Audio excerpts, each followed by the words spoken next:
Well, hello everyone, and you join us here today because we've been wondering what the best watches of 2022 are. Well, here they are!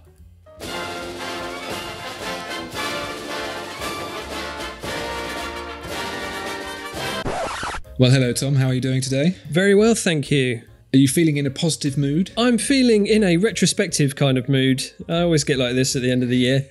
I'm often wondering, what were the best things that came out this year? That's good news. If I pick 8 watches that I think were the best of 2022 and you pick 7, we'd have 15. Are you up for it? Oh, that sounds like a round number. Well, here it is then. The top 15 watches of 2022, according to us idiots. I'm going to start off with one, Tom, that we didn't get to talk about at the time, but I really want to throw some real light on it. This is the Omega Speedmaster Chrono Chime. Remember how Rolex did absolutely nothing of note this year? Hang on, well, I don't know how you can say that. It was like the green and then the left-handed and then the extra 5. It's just loads of stuff. So I don't credit noodling, to be honest. Fair enough. And in the other camp, in the Omega camp, you've got them with the Speedmaster adding not just a chiming complication, but a chronograph chiming complication, the first of its kind, blowing all our puny little minds all up the wall. What more can you possibly want from a watchmaker in this day and age? Yeah, incredible. And looks very lavish in its Sedna gold there. It certainly is. Well done, Omega.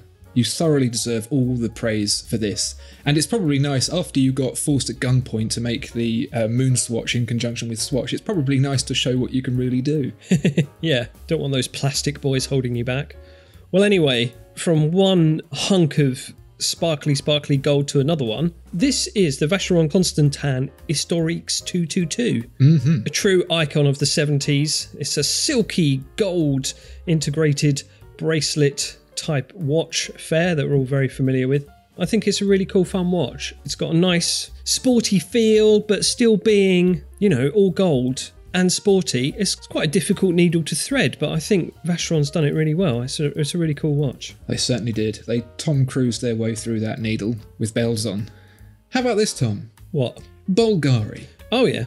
They've been at it with the thinnest watches in the world for a number of different categories, and they came at it again for just the thinnest watch in the world, period, with the Octo Finissimo, 1.8 millimeters thick. You can see all the juicy innards in there. They came up with some really clever ways to use the crown on its side and the winding on its side to get that extra thickness. Bit of a shame about the QR code, but otherwise, I just love that they're pushing this technology. It's a completely useless thing. It's like seeing how high you can fire a bottle rocket. No one needs to. We've got actual rockets now, but I'm so glad they did this. Yeah, it's an extraordinary feat. Yeah, a really nice surprise for 2022 to have, you know, a record-breaking watch come out. And Bulgari were very, very happy with that record, I think, for the several months that they held it.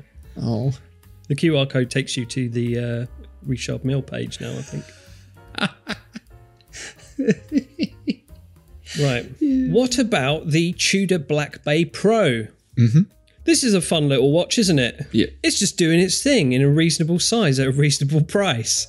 Slightly under £3,000 on a NATO strap. This is just a cool little GMT watch. It's got kind of vintage stylings about it. It's unfussy. It's got a sort of faded orange GMT hand, which is quite nice. What I really like about it is that even though Rolex seems to have just wandered off into the distance, at least it's still left something behind for the enthusiasts.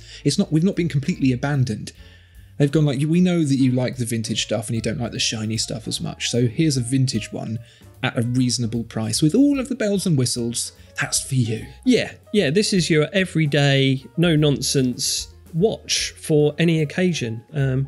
Maybe not black tie, but who cares about that? It's a great piece. It's certainly not big and flashy, but I don't know, it's just right, isn't it? Talking of big and flashy, at the complete other end of the scale, you've got MB&F with the LM Sequential Evo, where they took one chronograph, another chronograph, smushed them together, and then after the fact found about 5 different reasons for making it in the first place. I really, really like that. I liked the difficulty of having 2 chronographs running at the same time, having that interconnectivity. Them just making it work just because, and then they're like, oh, hello, you can do this with it, and you can do that with it as well. It's just like the mentality of It's like taking something apart just to see what's inside it, and then when you've got it all in pieces, realising, why did I do that? It's just an engineer's mindset. It's just the feeding curiosity in the best way. Yeah, absolutely. I've heard it said that simplicity is complexity resolved, and I feel like there's a little bit of this going on there, even though it looks ridiculously complicated and it's probably solving a problem that no one really needed solving. But at the same time, it's like remarkably simple. You've just got these two chronographs that you can switch on and off, and they interact and engage in different ways that you can just use for various kind of timing needs. And it's just a really cool, fun watch. And remarkably clever as well. Absolutely. So from one remarkably clever and complicated watch to another, this is the Grand Seiko Kodo Constant Force Tourbillon. This is Grand Seiko's first mechanical complication that they released this year, early on in the year, and arguably probably one of the finest watches they've ever released.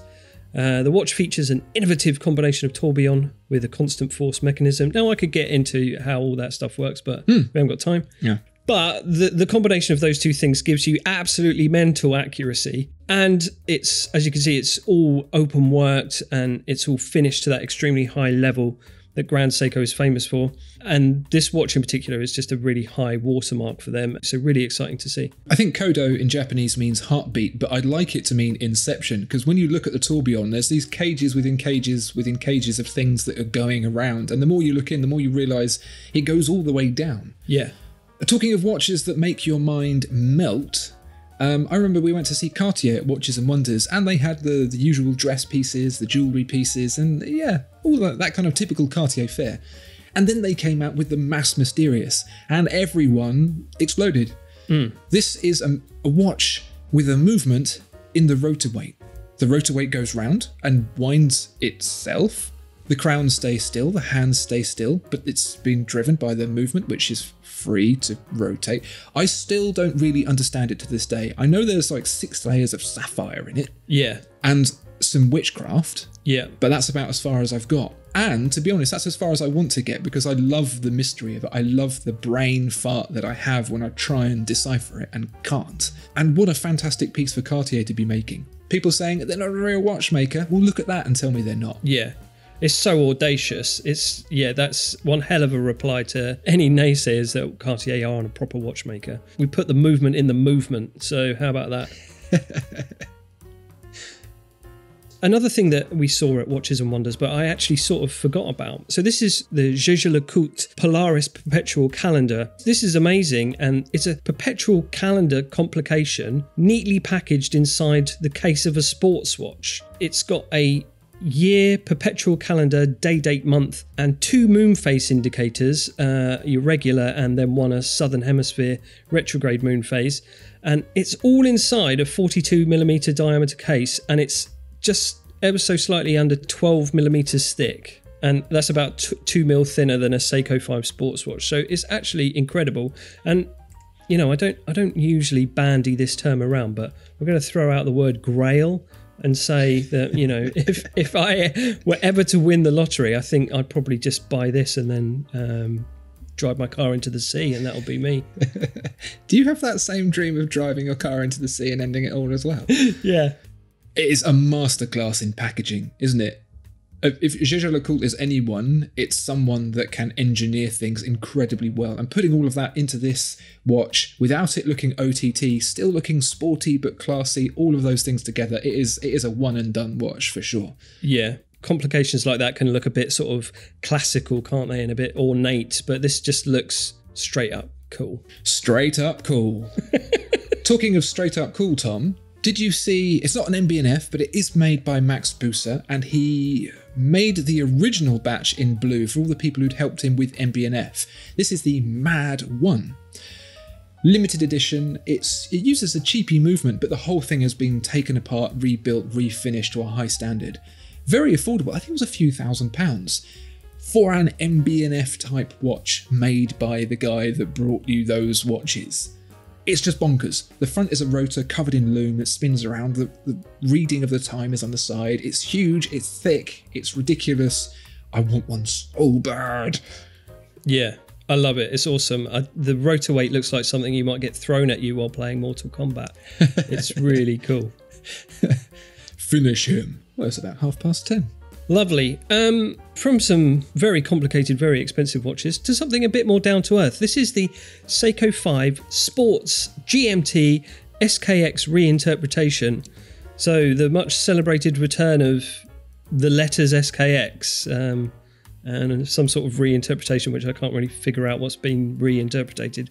Anyway, it's a Seiko 5 with a GMT, which is really nice. So it's got all the high visibility and bold lines and build quality that you'd expect from a Seiko 5, with a cool bi-colour hardlex coated bezel, beads of rice bracelet, or Jubilee bracelet if you will, loomed up hands and markers, and a bright red GMT hand for all your Greenwich Mean Timing needs. And all of that for the great price of £400, which when you think about it is pretty out of order to all the other watch brands, isn't it? Seiko's keeping it real. Speaking of keeping it real, Tom, Patek Philippe, known for their incredibly intricate and dressy watches, all very la-di-da, and places I'm not welcome, you know?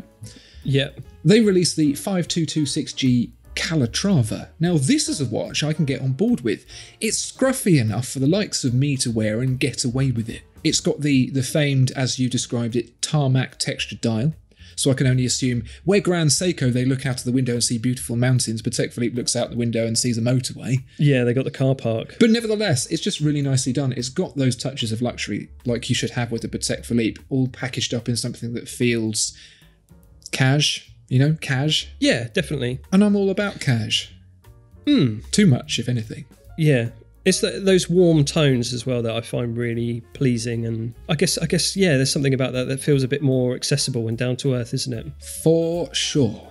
Well done, Patek. So next I'm going to talk about the Van Cleef & Arpels Lady Arpels Floral Hours watch. It's a really, really lovely, fun watch. So you read the time on it by counting the open flowers, and that gives you the hours. The minutes are displayed on the side, but I don't really care about minutes with this watch because the lovely flower opening module inside is just so much fun, and it makes telling the time kind of redundant. It's just nice to look at the flowers. But anyway, right, get this. I'm just going to read to you the ingredients of this watch from Van Cleef & Arpels product page, right? Go on. 38mm rhodium plated 18 karat white gold case, round diamonds, rhodium plated 18 karat white gold bezel, round diamonds, white mother of pearl dial, sculpted rhodium plated 18 karat white gold, miniature painting mother of pearl marquetry, flowers in rhodium plated 18 karat white gold, 18 karat yellow gold, round yellow diamonds, miniature painting, sculpted 18 karat rose gold branches, rhodium plated 18 karat white gold crown, round diamond, shiny VCA blue interchangeable alligator bracelet, interchangeable rhodium plated 18 karat white gold pin buckle, round diamonds. Watch sold with 2 interchangeable straps and 1 interchangeable pin buckle set with diamonds. So, to summarise, there are 424 diamonds in this watch, and that's why it costs £252,000. I mean, aside from Lady Arpels sounding like a euphemism, this watch is incredible. It's to combine something that looks so simplistic and beautiful in an artistic sense with something that's actually massively, massively complicated. Blows my puny little mind. Yeah, it's nice. It's sort of transportative. It stops being a watch and it's just almost kind of toy-like. It's so playful. It sort of reminded me of when I was like a 6-year-old girl. Well, while you were thinking about that, I was wondering what would happen if you took a normal watch and ran it over with a steamroller, and I think Richard Mille probably wondered the same because they came out with the RM-UP01. Rump. The up, presumably meaning up yours to Bulgari, whose record they stole by 0.05mm, if I recall, something insanely ridiculous. Nice. This completely takes the idea of making a thin watch and turns it on its head, as you'll see from this credit card looking thing. And people give Richard Mille some hate, but I think the ability to think like this and create that watch, even if it is a weird looking thing, shows the real creativity and genius that goes on with these guys. And I've said it once, I'll say it 1,000 times, I'm all for that. I love traditional watchmaking, but I also love it when they go, do you know what, we're going to make something that is on paper a watch, but when you actually look at it, it's nothing like it. Yeah, very surprising release from Richard Mille, who are notable for their quite chunky buddies that they put out most of the time. So this is really out of the blue, wasn't it? So yeah, really exciting and really cool watch. Sorry, Bulgari. So this is a recent release and one that tickled me greatly. This is the Hamilton Khaki Field Merv 38mm. So this is another victory for slender wrists. Hamilton, having listened to the consumer, has released a downsized version of their Merv Khaki Field watch, and it's now smaller by 4mm to 38mm, and it may well make it the perfect watch. Do I hear adding to basket noises? I need to contemplate it a little bit further because it's £820. But it is really nice. It's got a nice readable black dial, that cathedral hour hand and the creamy markers. It's really, really nice. And a nice automatic mechanical movement inside as well. So yeah, I really like Hamilton. They can keep them coming. Yeah, it's great. We love to see all of the crazy watches, but we still want watchmakers providing good value and great watches, the kinds of stuff that people actually buy and wear. We can't all be wearing the thinnest watch in the world. So it's nice to see some normal watches that come at a great spec, great quality, and more importantly, as you said, that have been created as such because the manufacturers have listened to the customers. Lovely stuff. Tom, I'd like to wrap this up, if I may, with what I think is the best watch of 2022. Ooh. This is a Christopher Ward. It is the C1 Bel Canto. We spoke to Mike France about this. Yep. He was surprised that it was as big a winner as it was, but I don't think we were, because it looks amazing. The build quality is fantastic. It has a really, really interesting and exotic complication in the hour strike. Everything about it all packaged together for less than the price of a Tudor Black Bay. Yeah. Unbelievable. For me, this is a bit of a game changer in the industry to show what's possible at the price without really any compromise. And I think it opens up a whole world of possibilities for what can be achieved into 2023 and beyond. Yeah, it's funny, actually, everything you were just saying about what Hamilton is offering, you know, really high specs, great build quality, something for nearly everyone to enjoy, as opposed to, you know, high complication, very exclusive, limited pieces. It seems like Christopher Ward is sort of blurring those lines quite a bit with this watch. So yeah, really, really exciting. Yeah, very much so. I think they've probably upset a few people with this watch. I think that's their thing though, isn't it? It is. So there you have it, dear viewer and listener. Those are our favourite watches of 2022, but what are yours? Put your favourite in the comments below, and please do like and subscribe while you're there. Thank you so much for listening, and we'll see you next time. Goodbye. Bye-bye.